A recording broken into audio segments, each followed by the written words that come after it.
भाजपच्या पदाधिकाऱ्यानं पुण्यातील कोंढवा भागाचा उल्लेख पाकिस्तानचा कराची असा केल्याचा आरोप काँग्रेस नेते प्रशांत जगताप यांनी केला। या प्रकरणाचा व्हिडिओ समोर आल्यानंतर त्यांच्यावर गुन्हा दाखल करण्यात आलाय। सर्वेश मेंदळे असं या पदाधिकाऱ्याचं नाव आहे, तर तो भाजपच्या पुणे शहर युवा शाखेचा खजिनदार आहे। दरम्यान भाजपच्या पदाधिकाऱ्यानं नक्की काय म्हटलंय पाहूयात।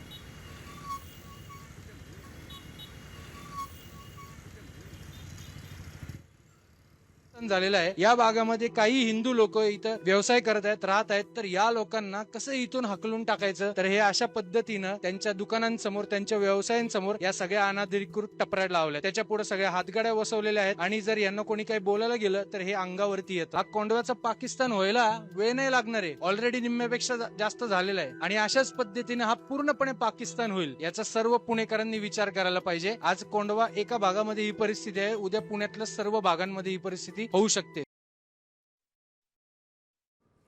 दरम्यान या वादग्रस्त विधानानंतर काँग्रेसचे नगरसेवक प्रशांत जगताप यांनी काय आरोप केलेत पाहूयात।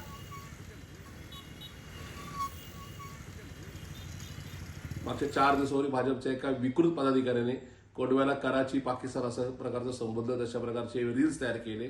मला असं वाटतं की याच्यावर गुन्हा दाखल करून फक्त त्यांना थांबू नये। या ठिकाणी अशा प्रकारच्या कार्यकर्त्यांना या ठिकाणी जास्तीत जास्त कठोर कारवाई व्हावी। त्याचं कारण आहे की या ठिकाणी कुठेतरी पुण्याला, महाराष्ट्राला, भारताला 2 भागामध्ये विभागण्याचं महापाप हे भाजपची मंडळी करतात। देवेंद्र फडणवीस असतील, अमित शहाजी असतील किंवा नरेंद्रजी मोदी असतील, यांनी कठोरात कठोर कारवाई करावी।